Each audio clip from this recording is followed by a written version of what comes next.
السلام علیکم ورحمۃ اللہ وبرکاتہ۔ بسم اللہ الرحمن الرحیم۔ دوستو، حج 2025 میں جانے والے حاجیوں کے لیے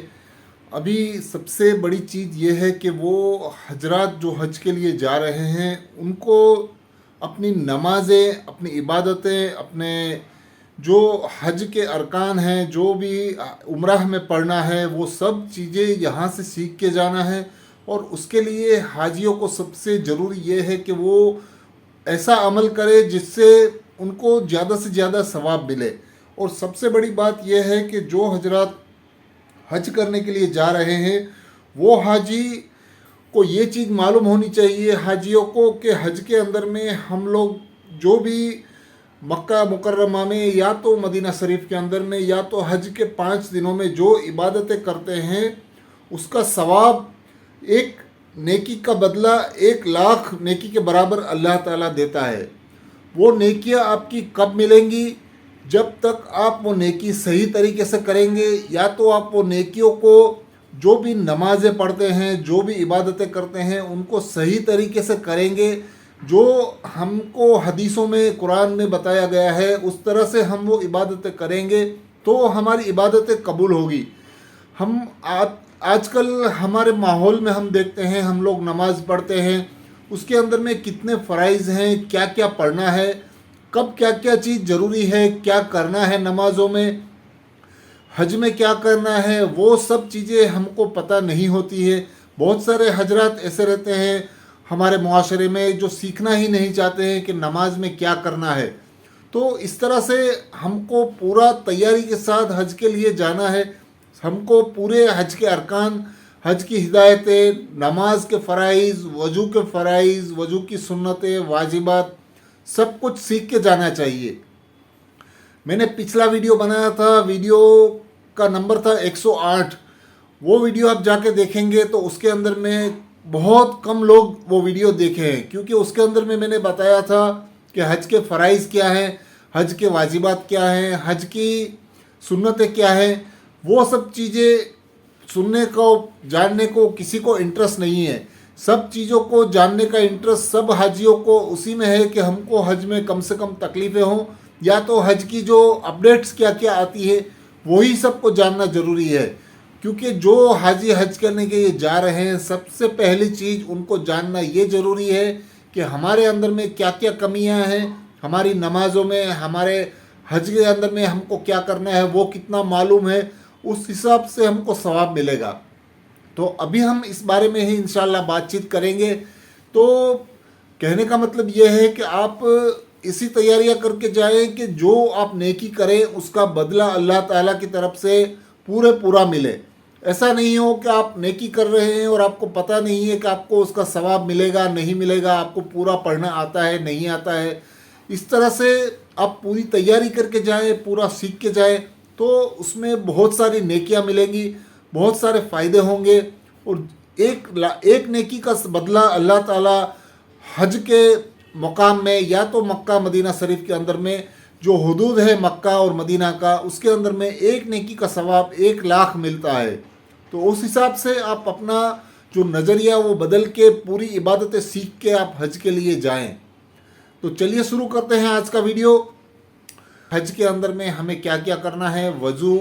کے فرائض کیا ہے، اس بارے میں ہم انشاءاللہ آج بات کریں گے۔ نمازوں کی، وضو کی اور اس کے فرائض کیا کیا ہیں۔ تو زیادہ سے زیادہ نماز کے اندر میں ہمیں کیا پڑھنا ہے، کیا ضروری ہے، اس کو ہمیں سیکھنا ہے۔ اور ساتھ ساتھ ہی نماز کے درست اور صحیح ارکان کیا ہے وہ ہمیں سیکھنا ہے۔ نماز کے فرائض کو معلوم کرنا ہے، نماز کے واجبات کو معلوم کرنا ہے، وضو کے فرائض کو سیکھنا ہے، وضو کے سنتوں کو جاننا ہے، وضو کن کن وجہ سے ٹوٹتا ہے اس کو معلوم کرنا ہے، اور نماز کن چیزوں سے ٹوٹ جاتی ہے وہ معلوم کرنا ہے۔ اور ساتھ ہی ساتھ تیمم کب کرنا ہے، تیمم کیسے کرنا ہے، تیمم کے فرض کیا ہیں، یہ سب چیزیں بھی آپ کو جاننی ہے۔ ساتھ ہی ساتھ آپ کو نمازوں میں کتنے رکعت ہیں معلوم کرنا ہے، سنت موقدہ نماز کون سی ہے معلوم کرنا ہے، دیگر نوافل نمازیں کون سی ہیں وہ معلوم کرنا ہے۔ مکہ اور مکرمہ میں، مدینہ منورہ میں فرض نماز کے بعد جنازے کی نماز ہوتی ہے، اس کے لیے ہم لوگوں کو جنازے کی نماز کیسے پڑھنی ہے وہ سب سیکھنا ضروری ہے۔ تو یہ سب جو چیزیں ہیں وہ بہت ہی امپورٹنٹ ہے، کیونکہ حرم شریف اور کعبۃ اللہ شریف کے حدود میں جتنی بھی عبادتیں ہوتی ہیں، جتنے بھی ہم نیکیاں کرتے ہیں، ایک ایک نیکی کا ثواب اللہ تعالیٰ 1,00,000 نیکیوں میں دیتا ہے۔ تو آپ کو اس حساب سے تیاری کر کے جانا ہے۔ آپ اتنا خرچہ کر کے، اتنی محنت کر کے، اتنا اللہ تعالیٰ نے جو فرض رکھا ہے ہم پر، اس کو ادا کرنے کے لیے ہم جاتے ہیں، تو وہ صحیح طریقے سے اور صحیح انجام دینے کے لیے ہم کو پوری تیاری سے اور سیکھ کے جانا ہے۔ اور ایک اور چیز بہت ضروری ہے، وہ یہ ہے کہ حج میں جانے سے پہلے اپنے روح کو پاک کر لیں، اپنے دل کو صاف کر لیں، اور اپنے حج کی نیتوں کو درست اور صحیح کریں۔ یعنی ہمارے دل کے اندر حج کو جاننے کے متعلق اخلاص والی نیت ہو، دکھاوا، شہرت، نام نہ ہو۔ ہم لوگوں نے پچھلی زندگی میں جتنے بھی برے کام کیے ہیں، جتنی بھی عبادتیں چھوڑی ہیں ہم نے، اللہ تعالیٰ سے ان کے لیے دعائیں کریں کہ ہمارے جو بھی پچھلے گناہ ہو چکے ہیں اللہ تعالیٰ معاف کرے، اور ساتھ ہی ساتھ ہمیں اور بھی زیادہ نیکیاں کرنے کی توفیق دے، سبھی 5 وقت کی نماز پڑھنے کی توفیق دے۔ اس نیت کے ساتھ ہی آپ کو حج کے لیے نکلنا ہے، اور پچھلی زندگی جتنے بھی گناہ ہم نے کیے ہیں اس سے توبہ کر لینی چاہیے، اور آج سے یہ گناہ پھر سے نہیں دہرائے جائیں گے، اس کے لیے بھی اللہ تعالیٰ سے دعا کرنی ہے۔ اور آئندہ موت تک کسی قسم کی گناہ کا کام پکے طور پر مکمل ارادہ کر لے کہ ہم کبھی گناہ کے کام نہیں کریں گے۔ یہ سب چیزیں بہت ہی ضروری ہیں۔ آپ اگر حج کے لیے جاتے ہیں تو آپ کی زندگی کے اندر میں بدلاؤ بہت ضروری ہے۔ پچھلی زندگی میں آپ نے جو گناہ کیے ہیں ان کو آپ کو پیچھے چھوڑ دینا ہے، اللہ تعالیٰ سے مغفرت کی دعائیں کرنی ہے، اور اللہ تعالیٰ سے گناہوں کی بخشش کی، معافی کی دعائیں کرنی رہنی ہے۔ حج کے بعد کی زندگی میں موت تک اللہ پاک کے احکامات کو پورا کریں، رسول اللہ صلی اللہ علیہ وسلم کے مبارک سنتوں پر پوری طرح سے عمل کریں گے، یہاں تک کہ زندگی میں جتنے بھی گناہ ہم نے کیے ہیں ان سب کی معافیوں کے ساتھ، اور اپنے ارادوں کو مضبوط کر کے ہم لوگ اب اس طرح کے گناہ نہیں کریں گے اور پوری طرح سے دین پہ عمل کریں گے۔ یہ نیت سے آپ کو سبھی عبادتیں کرنی ہے اور حج کے لیے جانا ہے۔ اور ساتھ ہی ساتھ حج کے جانے سے پہلے ہمارے معاملات کو اور ہمارے تعلقاتوں کو ہمارے سارے رشتہ داروں سے اور ساتھی دوستوں سے ٹھیک اور درست صحیح طریقے سے ملاقات کر کے، اور جتنے بھی دل میں شکوے گلے ہیں وہ سب دور کر کے ہم کو حج کے لیے جانا ضروری ہے۔ کیونکہ اگر کوئی ناراض ہوتا ہے اور ہم حج کے لیے جاتے ہیں تو اس وجہ سے، کسی کی ناراضگی کی وجہ سے بھی ہو سکتا ہے اللہ تعالیٰ ہمارا حج قبول نہ کرے۔ اس کے لیے کسی کے بھی دل میں آپ کے لیے کچھ بھی ہو تو آپ کو ناراضگی دور کرنی ہے، ان کے دل میں سے بھی نکالنی ہے، اپنی طرف سے بھی معافیاں مانگنی ہے، اور اس طرح سے آپ کو پوری طرح سے اپنے دل کو، اپنے جتنے بھی گناہ کیے ہیں ان سب کو معافی کر کے آپ کو حج کے لیے جانا ہے۔ یہ سب اعمالوں کو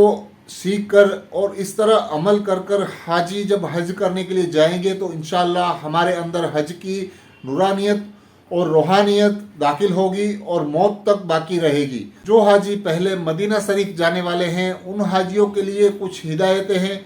وہ حاجی گھر سے نکلے تو اپنے سادے لباس میں نکلے، یعنی جو اپنا سادہ لباس، سلے ہوئے کپڑے ہیں وہ پہن کر نکلے، اور کسی قسم کی عمرہ یا تو حج کی نیت نہ کرے، کیونکہ آپ کو پتہ ہوگا کہ حج کے اندر میں جانے والے جو 2 فیس رہتے ہیں حج کمیٹی کی طرف سے، اس میں جو حج کے لیے جو لے جایا جاتا ہے، مدینہ شریف پہلے لے جاتے ہیں جن حاجیوں کو، ان کو 8 سے 9 دن مدینہ شریف رہنا پڑتا ہے، وہاں پہ 40 نمازیں پڑھنی پڑتی ہیں، اور جب آپ مسجد نبوی صلی اللہ علیہ وسلم میں باب سلام سے روض رسول صلی اللہ علیہ وسلم کے سامنے سلام پیش کرنے کے لیے داخل ہوں گے تو بہت آداب، عظمت اور احترام کے ساتھ چھوٹے چھوٹے قدم ڈالتے ہوئے، نگاہوں کو نیچی رکھتے ہوئے، درود ابراہیم، درود شریف پڑھتے ہوئے، آگے آگے بڑھتے ہوئے، جب آپ رسول اللہ صلی اللہ علیہ وسلم کے روضے کے اقدس کی طرف